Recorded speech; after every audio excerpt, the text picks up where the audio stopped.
Hey there, gaming fans. My Muñaños Gamer. This is Jesus from Jesus Gaming, and welcome to a new episode of Continue News and Gaming. I want to take a pause and reflect as we go deeper in this big story in gaming. Do you know that I've been kind of a fan of Anthem, which was a game known for being the Destiny killer back in this launch, and the game unfortunately didn't live up on expectations, which were high during its 7 year cycle development. And unfortunately, the game did not have the promised Anthem 2.0 update, which could have be like a second breeding for the game. And I think that it's time to tell the tale of two halves connected by a single powerful theme, loss. In the first half, we're going to conduct a proper post-mortem neology, if you will, for a game that promised us the world and then spectacularly flew too close to the sun like Icarus. And we're talking about the final shutdown of BioWare's Anthem. Then in the second half, we'll zoom out for one specific loss to look at a bigger picture. We'll explore the incredible Stop Killing Games movement that is gaining real, tangible momentum in the Europe zone. A movement born from the frustration of seeing games like Anthem and The Crew by Ubisoft, by the way, simply erased from existence. Could we be in the cups of a revolution in consumer rights for gamers? I think it's a huge topic, so let's get right into it.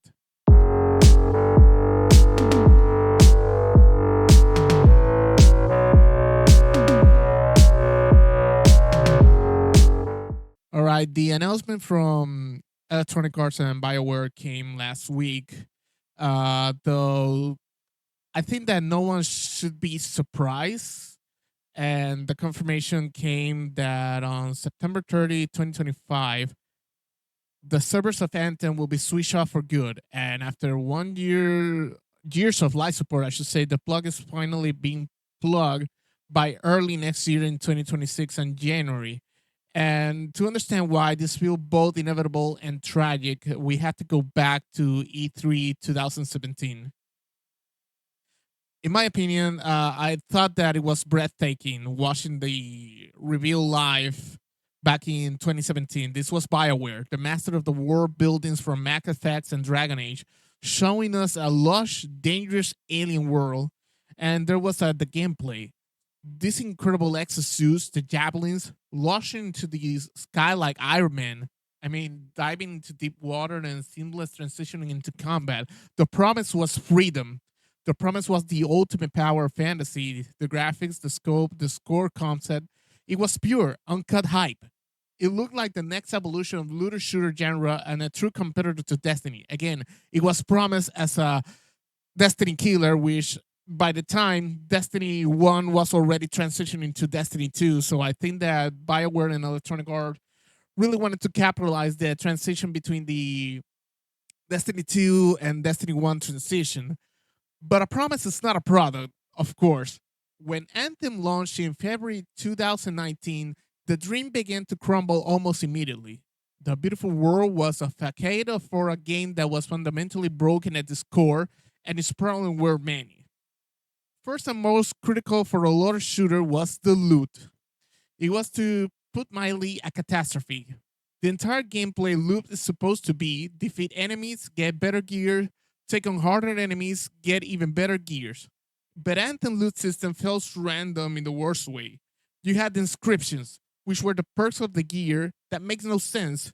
You get a freaking pistol damage increase on the granite launcher, and you get a plus 20% shield and a component that already gave you a massive shield boost.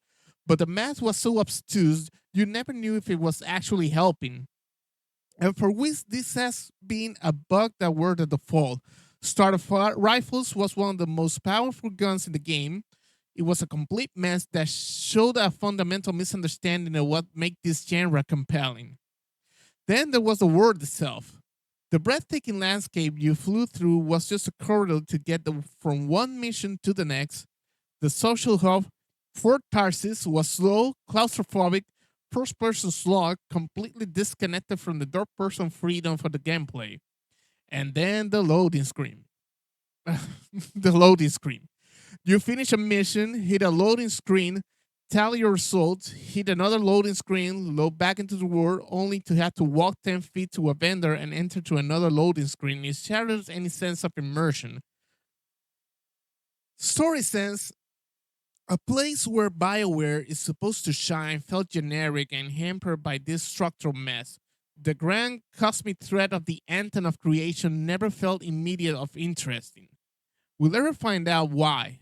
Thanks to a now famous report from journalist Jason Schreier, the development was a chaos. The team was fighting the Frostbite engine, which was never built for this type of games. The vision for the game was reviewed multiple times. That stunning E3 demo was apparently put together in a rush, with many of underlying the systems not even built yet.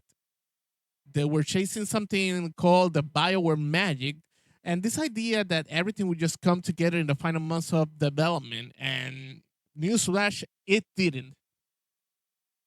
But then a glimmer of hope appears. BioWare announced the Anthem NEXT or the Anthem 2.0. They were going to do what No Man's Sky did. They were reassembling a dedicated team to completely overhaul the game from the ground up. They were transparent, releasing blog posts, showing concept art for new skill sets, a new UI, and a complete new philosophy for loot. For a while, the small dedicated community that stuck around believed they have hope. And yes, I was part of that small community. And to my opinions, many call it small. I should say that we were a big community that actually we helped hope big. And in February 2021, EA canceled it. Electronic Arts said that they reviewed the progress and decided it was worth not to continue the investment. From a corporate spreadsheet perspective, it makes sense. Why pour more millions into a damaged brand when you can use those to develop our next Max Effect? But for the players, it was the ultimate betrayal. That was the day Anthem truly died. This server shut down in 2026. It's just a funeral. And to be honest, if you're watching the audiovisual or video version of this podcast episode, you should see that this was a gameplay that I made a few years ago, and actually, I had a lot of fun with the game. I think that Anthem was just a lost opportunity, and Anthem 2.0 or Anthem Next update being abandoned was a double down lost opportunity. I believe that BioWare didn't really give a thing about Anthem when the original purpose for the game was never met up.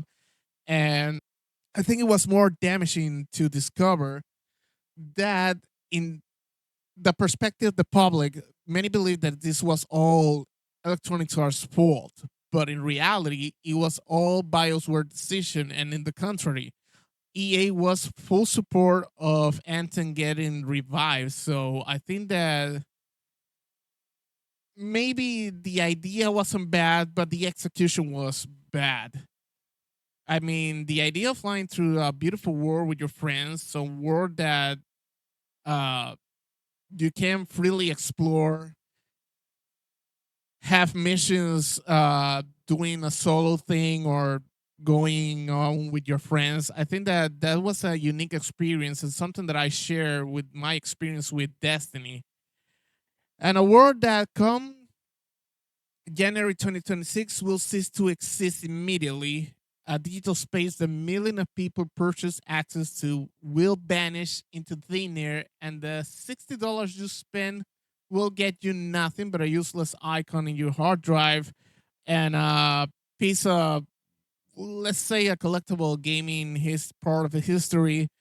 Um, I think, and I was part of those who take advantage of. In the first Christmas after the launch of Anthem, the game was low as $5, and I took advantage of that purchase.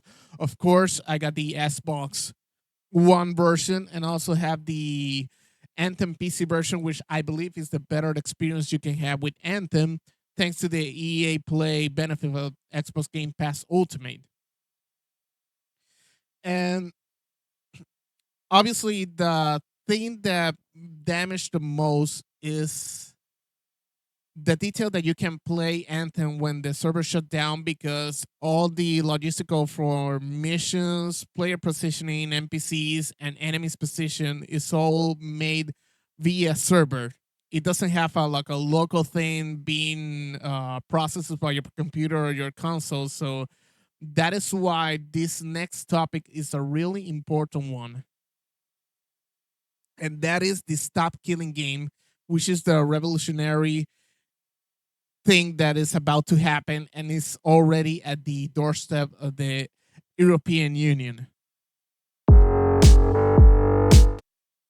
And actually, the story of Anthem is not unique. Think of Knockout City, Rumbleverse, Lawbreakers, the list goes on. But the game that really lit the fuse for the current movement was Ubisoft's The Crew.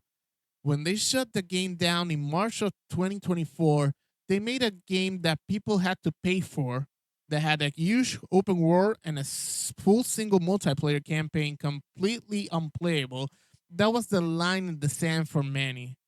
This led to the creation of the Stop Killing Games initiative, spearheaded by YouTuber Ross Scott and supported by gamers across the continent. They just didn't just complain on forums. They took organized and legal action. They started a petition on the official European Union petitions website, and the response was overwhelming. As of the recording of this, late July 2025, the petition has been formally accepted by the US Parliament Committee on Petitions. This isn't just a symbolic gesture. This means that the issues of digital ownership and game shutdown is now on the official agenda for the European Union policymakers. It's a legitimate political issue. So why they are asking for? What does succeed for this movement even look like? The proposals are multifaceted. The first and most straightforward is an amendment for offline patches. If a game has a single player content, the publisher should be required to release a patch to remove the online only check-in before they shut down the server for good. This is common sense. It lets you keep the product you pay for even if the multiplayer component is gone. The second proposal is a more radical and targeted at online only games like Anthem. It suggests that if a publisher is going to terminate a service, they should be required to release the server code, either as an open source for the public or to a designated community group. This will allow fans to run their own private servers, preserving the game for history and for its dedicated community. And this is not something new. We've seen this happen with all multiplayers, massively multiplayers games like Star Wars Galaxy. But it's and I think that another example is the Arena of Fantasy Star Online games. So it's always been the legally gray area. This will make a legal right. Imagine community run Anthem servers, free from Electronic Arts monetization, maybe even with a fan made content. It's a game preservationist dream. The third and perhaps the most likely starting point for regulation is a mandate minimum lifespan. The law could state that any game sold digitally must remain operational for a set period, say 7 years from the date it was last offered for sale. That's more or less the average life of each gaming generation. This will prevent the rug pull of a game being shut down just in 2 3 years after the launch. It forced publishers to commit to their product. Naturally, the industry's lobby group will fight this. They will talk about the immense cost of service maintenance, security, and staffing. They argue that forcing them to support all games will stifle innovation by tying up the resources that could go to a new project. This is a typical PR BS from many companies that is all about profit first and the art of making games next. But the counter argument is simple and powerful. We bought it. We bought a product and you're taking away it from us. The fundamental conflict here is between the traditional concept of ownership and the new reality of a license to access. This movement argues that consumer protection laws are even caught up with this new reality, and it's time that they did. So, what's next in the European Union process? Now that the petition is with the committee, The next stage will likely involve hearings. This is where the real debate happens. Representatives from the Stop Killing Games movement, consumer rights organization, and gaming trade bodies will all be invited to give testimony and make their case. Just last week, the comedy chair released a preliminary statement acknowledging the significant public interest in this matter, so the pressure is on. This isn't some niche issue anymore. And if a law is passed in the Europe Union, the shockwave will be global. This is known as the Brussels effect. It's often cheaper and easier for massive global companies like Electronic Arts, Sony, and Microsoft to adopt a single strict policy worldwide that to maintain different versions of the game and services from different regions. We saw it with the GDPR for data privacy. We could see it again for game preservation. The fight happening in Brussels today could decide whether or not you get to play the game you buy for a decade from now, no matter where you live. This is no longer just about Anthem. It's about every game you buy that requires a server to function. It's a fight for the future for our hobby and our rights as consumer. And no, shouldn't be just limited on live services game because that is the new excuse now. No, the game is a live service. That is why you need to be online all the time.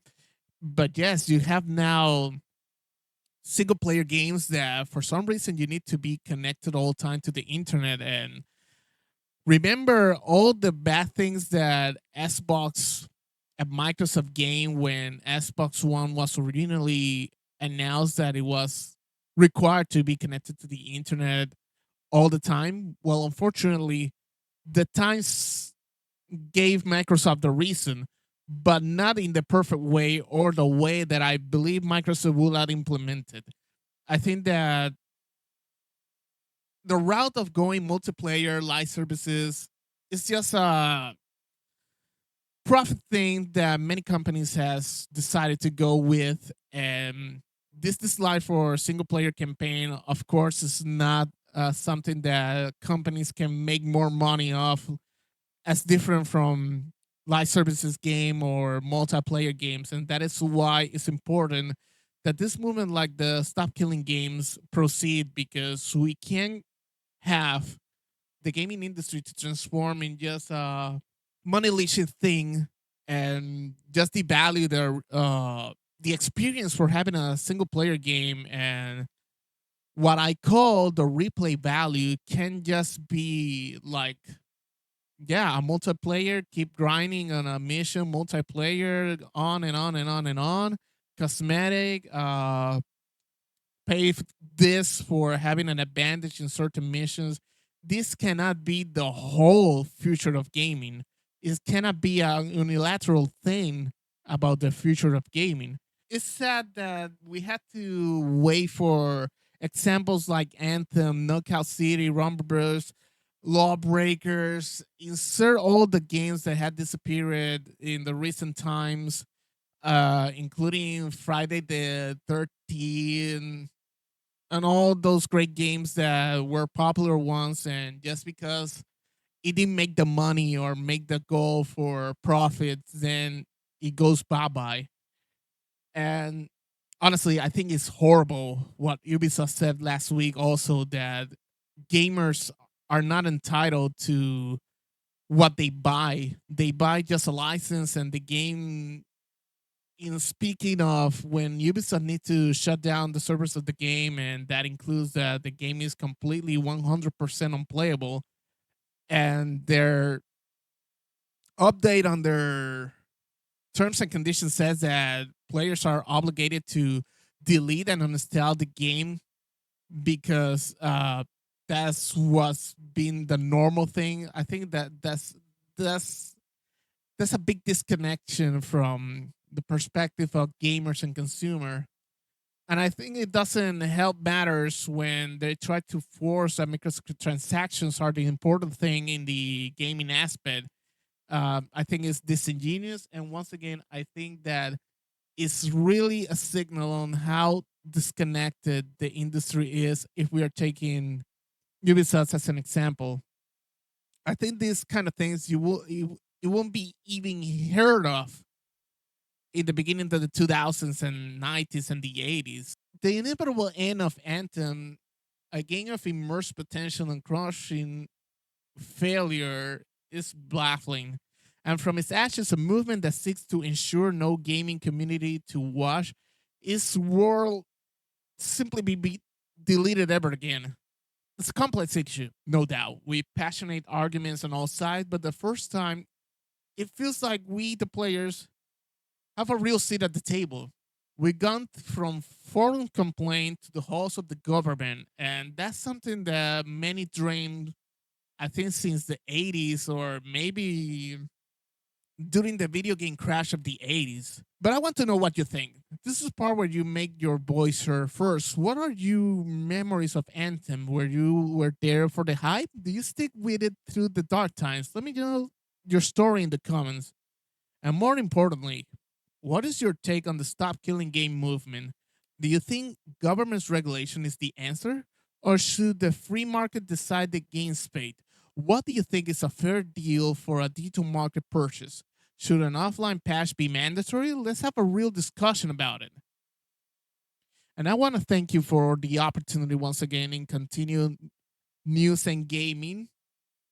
Don't forget to hit the like, subscribe, and the notification bell for everything gaming news, new episodes, gaming info, and reviews, everything gaming. If you are listening to this via Spotify, please consider the subscription and thank you very much for the consideration. This was Jesus from Jesus Gaming, Health and Success. Happy gaming.